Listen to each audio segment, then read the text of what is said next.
वाहिगुरू जी का खालसा वाहिगुरू जी की फतेह। मैं अमरवीर सिंह अज के प्रोग्राम च आप सब दर्शकों का स्वागत करदा। व्यूअर्स, अज 15 अगस्त का दिन भारत में आज़ादी दिवस वजों मनाया गया।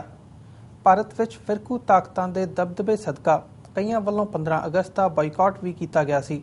सिख जथेबंदियां वल्लों 15 अगस्त नूं काले दिवस वजों मनाउण दा ऐलान किया गया सी। इस संबंध में दल खालसा वल्लों लुधियाना विखे एक इस मौके विरोध प्रदर्शन भी किया गया। 1947 तो लैके हुण तक भारत वासियों लई आज़ादी ने की बदला लिआंदा ਅਤੇ सिख कौम लई आज़ादी के की मायने हैं।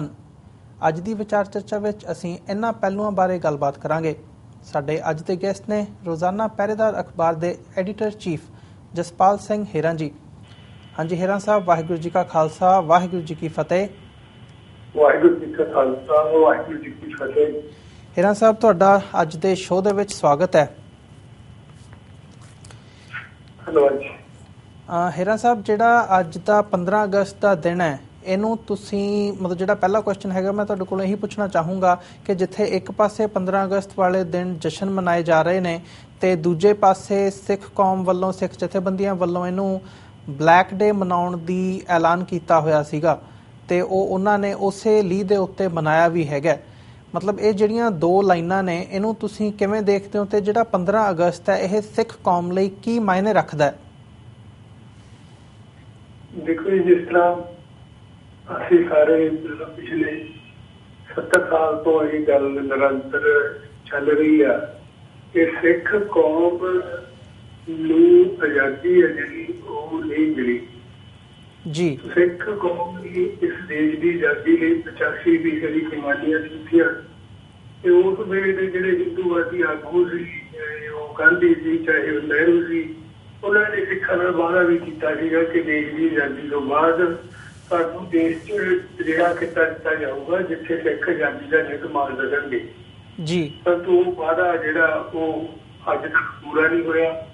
उस वादे के विरोध के विच उल्टा सिखां नूं पहला जिहड़ा इनाम दिता गया कि सिखां नूं इस देश च रहम पेशा कौम करार दे दिता गया। तो सिखां ने इस देश के विच आजादी ने हाले तक कोई महत्व नहीं। तो इस करके आजादी के जश्नां दा सिखां दे नाल कोई संबंध नहीं। उल्टा मैं ये समझदा कि ये सिखां दे अन्ने जख्मां ते एक तरह लूण छिड़कण वाली गल है। तो सिखां वल्लों इस दिन नूं काले दिवस वजों ਜਾਂ ਆਜ਼ਾਦੀ ਜਸ਼ਨਾਂ ਦਾ ਬਾਈਕਾਟ ਕਰਨਾ ਜਿਹੜਾ ਉਹ ਉਹਨਾਂ ਦਾ ਹੱਕ ਵਰਤਾ, ਉਹਨਾਂ ਦਾ ਅਧਿਕਾਰ ਬਣਦਾ, ਕਿਉਂਕਿ ਉਹਨਾਂ ਦੇ ਨਾਲ ਮਤਲਬ ਤੀਜੀ ਕੌਮ ਸੀ ਜਿਹੜੀ ਉਹ ਰੋਲ ਦਿੱਤੀ ਗਈ ਆ। ਸੋ ਇਸ ਕਰਕੇ ਸਿੱਖ ਨੇ ਜਿਹੜੇ ਆਪਣੇ ਅਧਿਕਾਰਾਂ ਦੇ ਲਈ ਆਪਣੇ ਹੱਕਾਂ ਦੇ ਲਈ ਜਿਹੜਾ ਸੰਘਰਸ਼ ਕਰ ਰਹੇ ਨੇ ਉਸ ਸੰਘਰਸ਼ ਨੂੰ ਜਿਸ ਤਰ੍ਹਾਂ ਇਸ ਦੇਸ਼ ਦੀ ਸਰਕਾਰ ਨੇ ਹਮੇਸ਼ਾ ਜੁਰਮ ਜ਼ਬਰ ਤੇ ਸ਼ੱਦਤ ਦੇ ਨਾਲ ਦਵਾਇਆ, ਸਿੱਖ ਆਪਣੇ ਮੁੱਢਲੇ ਅਧਿਕਾਰ ਦੀ ਮੰਗ ਕਰ ਰਹੇ ਨੇ। ਜਦੋਂ ਇਸ ਦੇਸ਼ ਦੀ ਸਰਕਾਰ ਉਹਨਾਂ ਨੂੰ ਉਹਨਾਂ ਦਾ ਮੁੱਢਲਾ ਅਧਿਕਾਰ ਆ ਜਿਹੜਾ ਉਹ ਵੀ ਦੇਣ ਲਈ ਤਿਆਰ ਨਹੀਂ। ਸੋ ਇਸ ਕਰਕੇ ਆਜ਼ਾਦੀ ਦੇ ਜਸ਼ਨਾਂ ਦਾ ਸਿੱਖਾਂ ਦੇ ਨਾਲ ਕੋਈ ਸੰਬੰਧ ਨਹੀਂ ਤੇ ਸਿੱਖਾਂ ਵੱਲੋਂ ਇਸ ਦਿਨ ਨੂੰ ਕਾਲੇ ਦਿਨ ਵਜੋਂ ਮਨਾਉਣਾ ਜਾਂ ਆਜ਼ਾਦੀ ਜਸ਼ਨਾਂ ਦਾ ਬਾਈਕਾਟ ਕਰਨਾ ਨਾ ਸਿੱਖ ਕਰਕੇ ਕਿ ਉਹਨਾਂ ਦਾ ਅਧਿਕਾਰ ਹੈ, ਜਿਸ ਦੀ ਵਰਤੋਂ ਜਿਹੜੀ ਉਹ ਸਮੇਂ ਕੀਤੀ ਜਾਂਦੀ ਆ। ਪਰੰਤੂ कौम है जी वो हाले तक पूरी कौम है जी वो हाले तक ये नहीं समझ सकी कि उन्होंने जिस तरह एक मिठी चोरी दे लालच तोते नूं पिंजरे च बंद कर दिता जाता, उस लालच दे विच सिख कौम है जी वो इस देश विच पिंजरे च बंद आ गुलामी दी जंजीरां नाल जकड़ी गई है जी। हेरा साहब, तुसीं संघर्ष की गल कीती हैगी है कि ये जिहड़ा संघर्ष है ये सिख कौम का संघर्ष मतलब पहला भी गुलाम सी ते हुण भी गुलाम है। ये 1947 तो ही शुरू हो गया सी ते जदों असीं 1947 तो हुण तक का समा देखते हैं काफ़ी लगभग 70 साल का समा यह काफ़ी लंबा समा बन जाता है। जदों सिख कौम की गल करते हैं ਤਾਂ ਇਹ ਜਿਹੜੇ ਸੰਘਰਸ਼ ਦੇ ਉਤਾਰ ਚੜਾਅ ਆਏ ਨੇ ਇਹਦੇ ਬਾਰੇ ਤੁਹਾਡਾ ਕੀ ਕਹਿਣਾ ਹੈ ਵੀ ਅੱਜ ਸਿੱਖ ਕੌਮ ਕਿੱਥੇ ਖੜੀ ਹੈ? ਇੰਨੇ ਸਾਲਾਂ ਤੋਂ ਬਾਅਦ 1984 ਤੋਂ ਬਾਅਦ ਘੱਲੂਘਾਰਾ ਵਾਪਰ ਗਿਆ, ਉਸ ਤੋਂ ਬਾਅਦ ਅੱਜ ਸਿੱਖ ਕੌਮ ਕਿੱਥੇ ਖੜੀ ਹੈ ਤੇ ਇਸ ਬਾਰੇ ਤੁਸੀਂ ਕੀ ਕਹਿਣਾ ਚਾਹੋਗੇ? ਅਸਲ ਵਿੱਚ ਇਹ ਹੋਇਆ ਕਿ ਸਿੱਖ ਕੌਮ ਕਿਉਂਕਿ ਸ੍ਰੀ ਗੁਰੂ ਗੋਬਿੰਦ ਸਿੰਘ ਜੀ ਮਹਾਰਾਜ ਨੇ ਸਿੱਖੀ ਕੌਮ ਇਹਨੂੰ ਜਿਹੜਾ ਕੁਰਬਾਨੀ ਦਾ ਜਜ਼ਬਾ ਜਿਹੜਾ ਉਹ ਮਿਲਿਆ ਹੈ। परंतु अफसोस इस गल का होया कि ਕੌਮ ਦੇ ਆਗੂਆਂ ਨੇ ਹਮੇਸ਼ਾ ਗਦਾਰੀ ਕੀਤੀ। ਸਮੇਂ ਤੇ ਕੌਮ ਦੇ ਆਗੂਆਂ ਵੱਲੋਂ ਕੌਮ ਨੂੰ ਵੇਚਿਆ ਗਿਆ, ਗਦਾਰੀ ਕੀਤੀ ਗਈ। ਨਿਰੰਤਰ ਇਹ ਕੁਝ ਵਾਪਰਨ ਕਾਰਨ ਕੌਮ ਆ ਜਿਹੜੀ ਉਹ ਨਿਰਾਸ਼ਤਾ ਵੱਲ ਚਲੀ ਗਈ, ਜਿਸ ਕਾਰਨ ਜਿਹੜੇ ਸੰਘਰਸ਼ ਨੇ ਉਹ ਸਿਖਰਾਂ ਤੇ ਜਾ ਕੇ ਵੀ ਫੇਲ ਹੁੰਦੇ ਰਹੇ ਨੇ। ਤੋਂ ਅਸੀਂ ਜੇ 1947 ਤੋਂ ਬਾਅਦ ਦੇ ਸੰਘਰਸ਼ਾਂ ਦੀ ਗੱਲ ਕਰੀਏ ਤੇ ਸਿੱਖ ਕੌਮ ਨੇ ਜਿੰਨੇ ਵੀ ਸੰਘਰਸ਼ ਲੜੇ ਨੇ ਉਹ ਹਮੇਸ਼ਾ ਸਿਖਰਾਂ ਵੱਲ ਗਏ ਜੀ। ਪਰੰਤੂ ਅਖੀਰ ਦੇ ਵਿੱਚ ਜਾ ਕੇ ਕੌਮ ਦੇ ਆਗੂਆਂ ਵੱਲੋਂ ਕੀਤੀ ਗਦਾਰੀ ਕਾਰਨ ਉਹ ਸੰਘਰਸ਼ ਜਿਹੜਾ ਉਹ ਖਿਲਾਫ ਹੋ ਗਿਆ, ਜਿਸ ਕਾਰਨ ਨਿਰੰਤਰ ਕੌਮ ਆ ਜਿਹੜੀ ਉਹ ਕੁਰਬਾਨੀਆਂ ਦੇ ਕੇ, ਪਹਾੜੀ ਕੁਰਬਾਨੀਆਂ ਦੇ ਕੇ ਵੀ ਕੋਈ ਪ੍ਰਾਪਤੀ ਨਹੀਂ ਕਰ ਸਕੀ ਜੀ। ਹੀਰਾ ਸਾਹਿਬ, ਇਹ ਤੁਸੀਂ ਬੜੀ ਇੱਕ ਚੰਗੀ ਗੱਲ ਵੱਲ ਇਸ਼ਾਰਾ ਕੀਤਾ ਕਿ ਜਿਹੜੀ ਕੌਮ ਦੇ ਲੀਡਰਸ ਨੇ ਉਹਨਾਂ ਦੀ ਨਲਾਇਕੀ ਕਰਕੇ ਇਹ ਵਾਪਰ ਰਿਹਾ। ਤੁਸੀਂ ਨਹੀਂ ਸਮਝਦੇ ਵੀ ਇਹਦੇ 'ਚ ਕੌਮ ਆਪਣੇ ਤੌਰ 'ਤੇ ਕਿਤੇ ਨਾ ਕਿਤੇ ਜ਼ਿੰਮੇਵਾਰ ਹੈ? ਇੱਕ ਆਪਣੇ ਆਮ ਤੌਰ 'ਤੇ ਕਿਹਾ ਜਾਂਦਾ ਵੀ ਕੌਮ ਨੂੰ ਉਹੀ ਲੀਡਰ ਮਿਲਦਾ ਹੈ ਜੋ ਉਹ ਡਿਜ਼ਰਵ ਕਰਦੀ ਹੁੰਦੀ ਹੈ। ਇਹਦੇ ਬਾਰੇ ਤੁਸੀਂ ਕੀ ਸੋਚਦੇ ਹੋ? ਦੇਖੋ, ਇਹਦੇ ਵਿੱਚ ਵੀ ਕੋਈ ਸ਼ੱਕ ਨਹੀਂ ਕਿ ਕੌਮ ਦੇ ਵਿੱਚ ਵੀ ਸਵਾਰਥ ਤੇ ਪਦਾਰਥ ਦੀ ਅੰਨੀ ਦੌੜ ਆ ਜਿਹੜੀ ਉਹ ਸ਼ੁਰੂ ਹੋ ਗਈ ਆ, ਜਿਸ ਕਾਰਨ ਜਿਹੜਾ ਉਹ ਕੁਰਬਾਨੀ ਦਾ ਜਜ਼ਬਾ ਹੈ ਜਿਹੜਾ ਉਹ ਕਿਤੇ ਨਾ ਕਿਤੇ ਖੁੱਡਾ ਹੋ ਗਿਆ। ਜਿਹੜੀ ਅਸੀਂ ਗੱਲ ਅੱਜ ਦੀ ਵਰਤਮਾਨ ਸਮੇਂ ਦੀ ਕਰੀਏ ਤੇ ਸ਼੍ਰੀ ਗੁਰੂ ਗ੍ਰੰਥ ਸਾਹਿਬ ਮਹਾਰਾਜ ਦੀ ਬੇਅਦਬੀ ਹੋਈ। 1 ਜੂਨ 15 ਨੂੰ ਗੁਰੂ ਸਾਹਿਬ ਦੇ ਸਰੂਪ ਸੀ ਜਿਹੜੀ ਉਹ ਚੋਰੀ ਹੋਈ। ਉਸ ਤੋਂ ਬਾਅਦ ਸਤੰਬਰ ਦੇ ਵਿੱਚ ਬਰਗਾੜੀ ਦੇ ਵਿੱਚ ਸ਼੍ਰੀ ਗੁਰੂ ਗ੍ਰੰਥ ਸਾਹਿਬ ਮਹਾਰਾਜ ਦੇ ਸਰੂਪਾਂ ਦਾ ਕਤਲੇਆਮ ਕੀਤਾ ਗਿਆ ਜੀ। ਗੁਰੂ ਦੇ ਨਾਮ ਤੇ ਸ਼ੁਰੂ ਹੋਇਆ ਸੰਘਰਸ਼ ਹੈ ਜਿਹੜਾ ਉਹ ਵੀ ਜੇ ਮਤਲਬ ਫੇਲ ਹੋ ਜਾਵੇ, ਖਿਲਾਫ ਹੋ ਜਾਵੇ, ਕੌਮ ਉਸ ਸੰਘਰਸ਼ ਨੂੰ ਵੀ ਕੱਟਦੀ ਜਾਵੇ। ਸੋ ਫਿਰ ਕਿਤੇ ਨਾ ਕਿਤੇ ਕੌਮ ਆ ਜਿਹੜੀ ਉਹ ਵੀ ਦੋਸ਼ੀਆਂ ਦੀ ਕਤਾਰ 'ਚ ਜ਼ਰੂਰ ਖੜੀ ਹੁੰਦੀ ਆ। ਇਹ ਠੀਕ ਹੈ ਕਿ ਲੀਡਰ ਨੇ ਜਿਹੜੇ ਉਹਨਾਂ ਦਾ ਆਪਣਾ ਸਵਾਰਥ ਆ ਉਹ ਹਮੇਸ਼ਾ ਸੌਦੇਬਾਜ਼ੀ ਕਰਦੇ ਨੇ। ਉਹਨਾਂ ਦੇ ਵਿੱਚ ਇੱਕੇ ਵਾਰੀ ਗੱਲ ਨਹੀਂ, ਕਿਉਂਕਿ ਆਪੋ ਆਪਣੀ ਦੁਕਾਨਦਾਰੀ ਆ ਜਿਹੜੀ ਉਹਨਾਂ ਨੇ ਚਲਾਈ ਹੋਈ ਆ, ਆਪੋ ਆਪਣੀ ਦੁਕਾਨਦਾਰੀ ਚਮਕਾਉਣ ਵਾਲੀ ਗੱਲ ਆ। ਇਸ ਕਰਕੇ ਕੌਮ ਦੇ ਆਗੂ ਆ ਜਿਹੜੀ ਉਹ ਇੱਕੇ ਵੱਲ ਨਹੀਂ ਤੁਰਦੇ, ਪਰੰਤੂ ਕੌਮ ਆ ਜਿਹੜੀ ਉਹ ਆਪਣੇ ਤੌਰ ਤੇ ਜਿਹੜਾ ਫੈਸਲਾ ਲੈਣ ਵਾਲੀ ਗੱਲ ਆ, ਜਿਹੜਾ ਉਹ ਤਾਕਤ ਜਾਂ ਉਹ ਇਕਜੁੱਟਤਾ ਜਾਂ ਉਹ ਇੱਕ ਸੁਰਤਾ ਜਿਹੜੀ ਉਹ ਕੌਮ ਦੇ ਵਿੱਚ ਪੈਦਾ ਨਹੀਂ ਹੋ ਸਕੀ ਜੀ। ਹੀਰਾ ਸਾਹਿਬ, ਮੈਂ ਇਹਦਾ ਅੱਜ ਦੀ ਸਾਡੀ ਗੱਲਬਾਤ ਦਾ ਦਾਇਰਾਕਾਰ ਥੋੜਾ ਜਿਹਾ ਵਧਾਉਣਾ ਚਾਹੁੰਦਾ।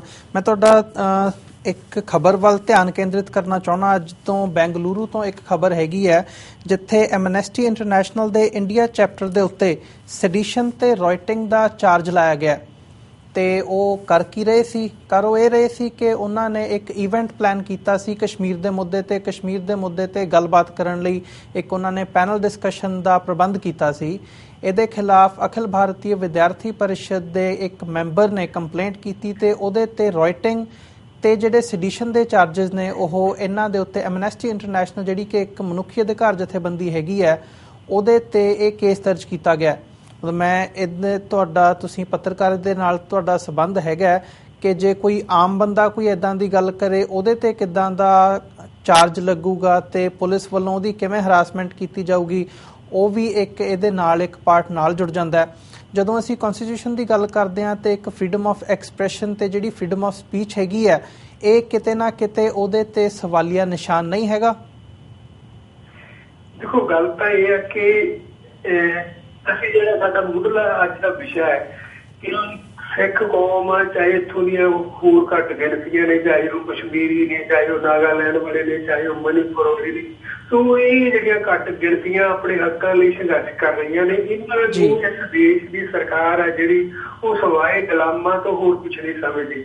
ਸੋ ਗੁਲਾਮਾਂ ਦਾ ਕੋਈ ਅਧਿਕਾਰ ਨਹੀਂ ਹੁੰਦਾ। ਇਸ ਗੱਲ ਨੂੰ ਮਤਲਬ ਸਾਨੂੰ ਮੁੱਢਲੇ ਰੂਪ ਵਿੱਚ ਸਮਝ ਲੈਣਾ ਚਾਹੀਦਾ ਕਿ ਗੱਲ ਜੇ ਅਸੀਂ ਮਨੁੱਖੀ ਅਧਿਕਾਰਾਂ ਦੀ ਕਰਦੇ ਹਾਂ ਤਾਂ ਉਹ ਜਿੱਥੇ ਕੋਈ ਸਰਕਾਰ ਹੈ ਜਿਹੜੀ ਉਹ ਇਨਸਾਫ ਦੇਣ ਵਾਲੀ ਹੋਵੇ ਉੱਥੇ ਮਨੁੱਖੀ ਅਧਿਕਾਰਾਂ ਦੀ ਗੱਲ ਕੀਤੀ ਜਾ ਸਕਦੀ ਹੈ। ਸੋ ਅਸੀਂ ਜੇ ਮਤਲਬ ਇਹ ਹੁਣ ਜਿਹੜਾ ਮਨੁੱਖੀ ਅਧਿਕਾਰਾਂ ਦੀ ਸੰਸਥਾ ਜਿਹੜੀ ਮਤਲਬ ਵਿਸ਼ਵ ਪੱਧਰ ਦੀ ਸੰਸਥਾ ਹੈ, ਇੱਕ ਸਿਰਫ ਜਿਹੜਾ ਇਸ ਦੇਸ਼ ਦਾ ਸੰਵਿਧਾਨ ਆਗਿਆ ਦਿੰਦਾ ਕਿ ਹਰ ਕੋਈ ਵਿਅਕਤੀ ਸ਼ਾਂਤਮਈ ਢੰਗ ਦੇ ਨਾਲ ਆਪਣਾ ਰੋਸ ਪ੍ਰਗਟਾ ਸਕਦਾ, ਆਪਣੀ ਗੱਲ ਕਰ ਸਕਦਾ, ਆਪਣੇ ਪ੍ਰਗਟਾਵਾ ਕਰ ਸਕਦਾ ਆਪਣੇ ਮਨ ਦੀਆਂ ਭਾਵਨਾਵਾਂ ਦਾ।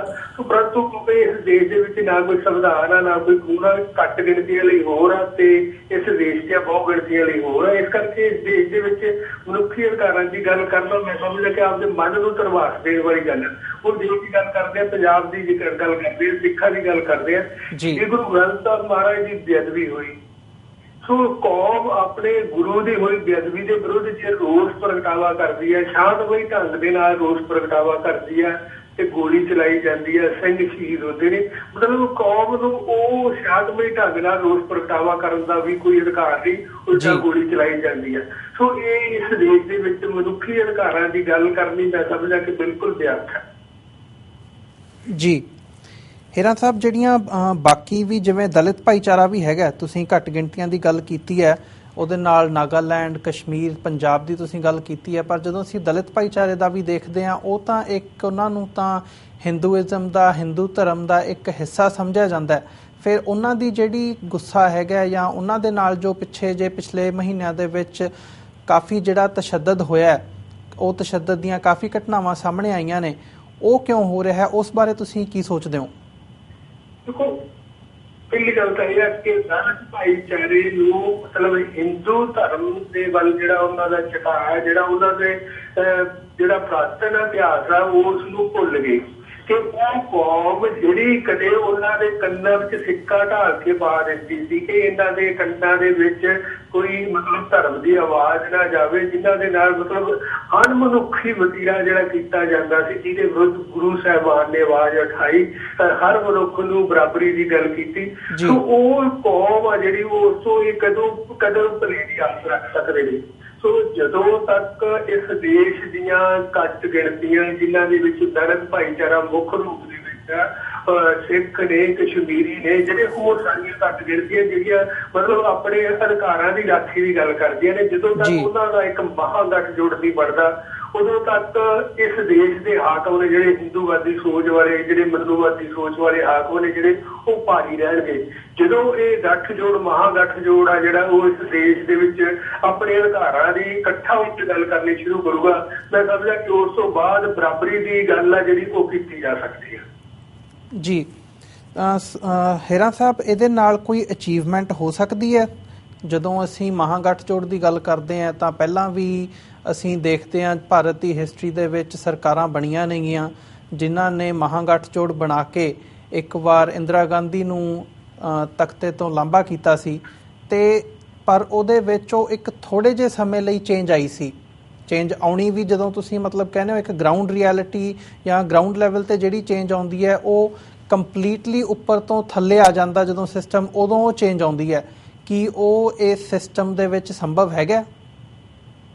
ਦੇਖੋ, ਜੇ ਮਹਾਗਠਜੋੜ ਦੀ ਜਿਹੜੀ ਅਸੀਂ ਗੱਲ ਕਰਦੇ ਹਾਂ, ਜੇ ਇਹ ਥੱਲੇ ਤੋਂ ਉੱਠੇ, ਜਿਹੜਾ ਆਮ ਲੋਕ ਜਿਹੜਾ ਸ਼ੋਸ਼ਣ ਜਿਹੜਾ ਹੋ ਰਿਹਾ ਵਾ, ਜਿਹਨੂੰ ਝੱਲਣਾ ਪੈ ਰਿਹਾ, ਜਿਹੜਾ ਆਪਣੇ ਪਿੰਡੇ ਦੇ ਸੰਤਾਪ ਵੜਾ ਰਿਹਾ, ਜਿਹੜੀ ਦਲਿਤਾਂ ਨੇ ਮਤਲਬ ਗੁਜਰਾਤ ਦੇ ਵਿੱਚ ਸੰਤਾਪ ਹੰਡਾਇਆ ਵਾ, ਇਹ ਗਊ ਮਾਰਨ ਵਾਲੀ ਗੱਲ ਤੇ, ਸੋ ਉਹ ਜੇ ਮਤਲਬ ਇਹ ਥੱਲੜੇ ਲੈਵਲ ਤੋਂ ਇਹ ਗੱਲ ਉੱਠੂਗੀ ਤੇ ਮੈਂ ਸਮਝਦਾ ਕਿ ਹਮੇਸ਼ਾ ਜਿਹੜੀ ਆਪਾਂ ਗੱਲ ਪਹਿਲਾਂ ਵੀ ਗੱਲ ਕੀਤੀ ਹੈ ਕਿ ਜਿਹੜਾ ਉਸ ਵੇਲੇ ਵੀ ਤਜਰਬਾ ਹੋਇਆ ਸੀ ਜੈ ਪ੍ਰਕਾਸ਼ ਨਾਰਾਇਣ ਵੇਲੇ, ਉਹਦੇ ਵਿੱਚ ਵੀ ਆਗੂਆਂ ਦੀ ਜਿਹੜੀ ਚੌਧਰ ਦੀ ਭੁੱਖ ਸੀ, ਉਸ ਕਾਰਨ ਉਹ ਮਤਲਬ ਪੂਰੀ ਤਰ੍ਹਾਂ ਫੇਲ ਹੋਇਆ। ਸੋ ਜੇ ਗੱਠਜੋੜ ਥੱਲੇ ਤੋਂ ਉੱਠੂਗਾ, ਆਮ ਲੋਕ ਨੇ ਜਿਹੜੇ ਉਸ ਗੱਠਜੋੜ ਦੀ ਗੱਲ ਕਰਨਗੇ, ਉਹਦੀ ਮੰਗ ਕਰਨਗੇ ਤੇ ਥੱਲੇ ਲੈਵਲ ਤੋਂ ਇਸ ਗੱਠਜੋੜ ਨੂੰ ਬਣਾਇਆ ਜਾਊਗਾ, ਫਿਰ ਮੈਨੂੰ ਲੱਗਦਾ ਕਿ ਕਿਤੇ ਨਾ ਕਿਤੇ ਜਾ ਕੇ ਇਹ ਸਫਲ ਹੋ ਸਕਦਾ। ਜੀ ਹੀਰਾ ਸਾਹਿਬ, ਜਦੋਂ ਅਸੀਂ ਪੰਜਾਬ ਦੇ ਸੰਦਰਭ ਦੇ ਵਿੱਚ ਦੇਖਦੇ ਹਾਂ ਤਾਂ ਕਿ ਜਿਹੜੀ ਇਹ ਚੇਂਜ ਲਿਆਉਣ ਦੀ ਗੱਲ ਹੈਗੀ, ਇਹਨੂੰ 2017 ਦੀਆਂ ਜਿਹੜੀਆਂ ਵਿਧਾਨ ਸਭਾ ਚੋਣਾਂ ਨੇ, ਇਹਦੇ ਹਵਾਲੇ ਦੇ ਨਾਲ ਜਿਹੜੀ ਆਮ ਆਦਮੀ ਪਾਰਟੀ ਵੱਲੋਂ ਪ੍ਰਚਾਰ ਕੀਤਾ ਜਾ ਰਿਹਾ ਹੈ ਤੇ ਜਿਵੇਂ ਦੇ ਸੁਪਨੇ ਦਿਖਾਏ ਜਾ ਰਹੇ ਨੇ, ਜਿਹੜੀਆਂ ਗੱਲਾਂ ਕੀਤੀਆਂ ਜਾ ਰਹੀਆਂ ਨੇ, ਕੀ ਇਹਨੂੰ ਤੁਸੀਂ ਉਸ ਸੰਦਰਭ ਦੇ ਵਿੱਚ ਦੇਖਦੇ ਹੋ ਕਿ ਉਹ ਕੋਈ ਚੇਂਜ ਲਿਆਉਣ ਦੇ ਵਿੱਚ ਕਾਮਯਾਬ ਹੋ ਸਕਣਗੇ? ਇਹ ਦੇਖੋ, ਇਸ ਵੇਲੇ ਸਥਿਤੀ ਆ ਵੀ ਪੰਜਾਬ ਦੇ ਵਿੱਚ ਜਿਹੜਾ ਆਪ ਦਾ ਜਿਹੜਾ ਸੁਪਨਾ ਉਹ ਸਿਰਫ ਤੇ ਸਿਰਫ ਸੱਤਾ ਦਾ ਜੀ, ਚਲੋ ਕੋਈ ਮਿਸ਼ਨ ਨਹੀਂ ਹੈ ਇਸ ਵੇਲੇ ਪੰਜਾਬ ਦੇ ਲਈ, ਨਾ ਉਹਨਾਂ ਦੀ ਕੋਈ ਸੋਚ ਆ, ਨਾ ਉਹਨਾਂ ਦਾ ਕੋਈ ਏਜੰਡਾ, ਨਾ ਉਹਨਾਂ ਨੇ ਅੱਜ ਤੱਕ ਕੋਈ ਇਸ ਤਰ੍ਹਾਂ ਦਾ ਏਜੰਡਾ ਜਿਹੜਾ ਉਹ ਪੰਜਾਬ ਦੇ ਲੋਕਾਂ ਨੂੰ ਦਿੱਤਾ। ਸਿਰਫ ਉਹਨਾਂ ਨੂੰ ਇਹ ਦਿਖਾਈ ਦੇ ਰਿਹਾ ਕਿ ਪੰਜਾਬ ਦੇ ਲੋਕ ਬਾਦਲਾਂ ਨੂੰ ਹਰ ਹਿੱਲੇ ਗਲੋਂ ਲਾਉਣਾ ਚਾਹੁੰਦੇ ਨੇ, ਭਾਵੇਂ ਕੋਈ ਕਾਲਾ ਚੋਰ ਹੋਵੇ, ਇਸ ਗੱਲ ਦੀ ਕੋਈ ਚਿੰਤਾ ਨਹੀਂ। ਪੰਜਾਬ ਦੇ ਲੋਕ ਇਸ ਵੇਲੇ ਬਾਦਲਾਂ ਤੋਂ ਇੰਨਾ ਬੁਰੀ ਤਰ੍ਹਾਂ ਅੱਕੇ ਹੋਏ ਨੇ ਕਿ ਉਹਨਾਂ ਦੀ ਜਗ੍ਹਾ ਚਾਹੇ ਹੋਰ ਕੋਈ ਵੀ ਹੋਵੇ, ਉਹਨੂੰ ਲਿਆਉਣ ਲਈ ਕਾਹਲੇ ਨੇ। ਸੋ ਇਸ ਕਰਕੇ ਆਪ ਨੂੰ ਇਹ ਦਿਖਾਈ ਦਿੰਦਾ ਕਿ ਪੰਜਾਬ ਦੇ ਲੋਕ ਬਾਦਲਾਂ ਤੋਂ ਇੰਨਾ ਅੱਕ ਚੁੱਕੇ ਨੇ ਕਿ ਉਹ ਸਾਨੂੰ ਆਪਣੇ ਆਪ ਅੱਗੇ ਲੈ ਕੇ ਆਉਣਗੇ। ਸੋ ਇਸ ਕਾਰਨ ਉਹਨਾਂ ਨੇ ਕੋਈ ਮਿਸ਼ਨ ਨਹੀਂ ਰੱਖਿਆ, ਕੋਈ ਏਜੰਡਾ ਨਹੀਂ ਰੱਖਿਆ, ਜਿਹੜਾ ਕਿ ਬੜਾ ਖਤਰਨਾਕ ਹੈ। ਜਿਹੜੀ ਮਤਲਬ बिना मिशन तो बिना किसी एजेंडे तो कोई चोण लड़ी जानी है ते जिस तरह के हालात ने जिੱਤੀ भी जानी है ते ਉਹਦਾ ਅੱਗੇ ਆਉਣ ਵਾਲੇ ਭਵਿੱਖ ਵਿੱਚ ਕੀ ਹੋਊਗਾ ਉਹ ਜ਼ਰੂਰ ਸੋਚਣ ਵਾਲੀ ਗੱਲ ਹੈ। ਜੀ ਹੀਰਾ ਸਾਹਿਬ, ਜਦੋਂ ਅਸੀਂ ਤੁਸੀਂ ਏਜੰਡੇ ਦੀ ਗੱਲ ਕੀਤੀ ਹੈ ਕਿ ਉਹਨਾਂ ਕੋਲ ਹੈ ਨਹੀਂ, ਜਿਹੜੀਆਂ ਸਿੱਖ ਜਥੇਬੰਦੀਆਂ ਹੈਗੀਆਂ ਨੇ ਜਾਂ ਪੰਥਕ ਧਿਰਾਂ ਹੈਗੀਆਂ ਨੇ ਉਹ ਨਿਰੋਲ ਏਜੰਡੇ ਤੇ ਕੰਮ ਕਰ ਰਹੀਆਂ ਨੇ। ਉਹ ਏਜੰਡਾ ਹੈਗਾ ਭਾਰਤ ਨਾਲੋਂ ਵੱਖ ਹੋਣ ਦਾ। ਜਦੋਂ ਅਸੀਂ ਇੰਡੀਪੈਂਡੈਂਸ ਡੇ ਦੀ, ਭਾਰਤ ਦੀ ਆਜ਼ਾਦੀ ਦੀ ਗੱਲ ਕੀਤੀ ਹੈ ਤਾਂ ਤੁਸੀਂ ਪਿਛਲੀ 1947 ਤੋਂ ਸਿੱਖ ਸੰਘਰਸ਼ ਦੇ ਜਿਹੜਾ ਸੰਘਰਸ਼, ਸਿੱਖ ਕੌਮ ਜਿਹੜਾ ਸੰਘਰਸ਼ ਵਿੱਢਿਆ ਹੋਇਆ ਜਿਹੜਾ ਸਿੱਖ ਕੌਮ ਨੇ ਉਹਦੀ ਅਸੀਂ ਗੱਲ ਕੀਤੀ ਹੈ, ਅਤੇ ਉਹਦਾ ਉਹ ਇੱਕ ਹੱਲ ਸਮਝਦੀਆਂ ਨੇ ਖਾਲਿਸਤਾਨ ਜਿਹੜਾ ਹੈਗਾ ਇੱਕ ਵੱਖਰਾ ਦੇਸ਼ ਸਿੱਖ ਕੌਮ ਦਾ ਹੋਣਾ ਚਾਹੀਦਾ। ਤਾਂ ਇੱਕ ਪਾਸੇ ਇਹ ਏਜੰਡਾ ਵੀ ਹੈਗਾ, ਤਾਂ ਇੱਕ ਪਾਸੇ ਤੁਸੀਂ ਕਹਿ ਰਹੇ ਹੋ ਕਿ ਏਜੰਡੇ ਉਹ ਜਿਹੜਾ ਆਮ ਆਦਮੀ ਪਾਰਟੀ ਹੈਗੀ ਉਹਨਾਂ ਕੋਲ ਏਜੰਡਾ ਨਹੀਂ ਹੈਗਾ। ਤਾਂ ਫਿਰ ਜਿਨ੍ਹਾਂ ਕੋਲ ਏਜੰਡਾ ਹੈਗਾ ਉਹਨਾਂ ਨੂੰ ਕਿਉਂ ਨਹੀਂ ਸਿੱਖ ਕੌਮ ਅਪਣਾ ਰਹੀ ਆ, ਉਹਨਾਂ ਨੂੰ ਵੋਟਿੰਗ ਕਿਉਂ ਨਹੀਂ, ਉਹਨਾਂ ਨੂੰ ਵੋਟ ਪਾਉਂਦੀ ਹੈਗੀ? ਕਾਰਨ ਉਹਦਾ ਇਹ ਹੈ ਕਿ ਇੱਕ ਤਾਂ ਜਿਹੜੇ ਮਤਲਬ ਇਹ ਪੰਥਕ ਜਥੇਬੰਦੀਆਂ ਜਿਹੜੀਆਂ ਇਹ ਨਿਸ਼ਾਨਾ ਲੈ ਕੇ ਚੱਲੀਆਂ ਹੋਈਆਂ ਨੇ ਕਿ ਸਿੱਖਾਂ ਨੂੰ ਕੌਮੀ ਘਰ ਦੀ ਪ੍ਰਾਪਤੀ ਕਰਨੀ ਚਾਹੀਦੀ ਹੈ, ਕਿਉਂਕਿ ਜਿਹੜਾ ਕੋਈ ਘਰ ਨਹੀਂ ਹੁੰਦਾ ਉਹ ਤੁਹਾਨੂੰ ਧੱਕੇ ਪੈਂਦੇ ਨੇ ਔਰ ਉਹਦੀਆਂ ਉਦਾਹਰਨਾਂ ਸਾਡੇ ਸਾਹਮਣੇ ਰੋਜ਼ਾਨਾ ਵਾਪਰਦੀਆਂ ਵੀ ਨੇ ਜੀ। ਤਾਂ ਦੂਜੇ ਪਾਸੇ ਗੱਲ ਇਹ ਹੈ ਕਿ ਅੱਜ ਤੱਕ ਇਹ ਜਥੇਬੰਦੀਆਂ ਨੇ ਜਿਹੜੀਆਂ ਇਹ ਵੀ ਕੌਮ ਨੂੰ ਕੋਈ ਪੂਰਨ ਸੇਧ ਨਹੀਂ ਦੇ ਸਕੀਆਂ ਕਿ ਆਖਰ ਨੂੰ ਖਾਲਿਸਤਾਨ ਕੀ ਆ, ਇਹਦੀ ਕਿਵੇਂ ਅਸੀਂ ਪ੍ਰਾਪਤੀ ਕਰਨੀ ਹੈ, ਕਿਵੇਂ ਪੜਾਅ ਦਰ ਪੜਾਅ ਅੱਗੇ ਵਧਣਾ ਵਾ।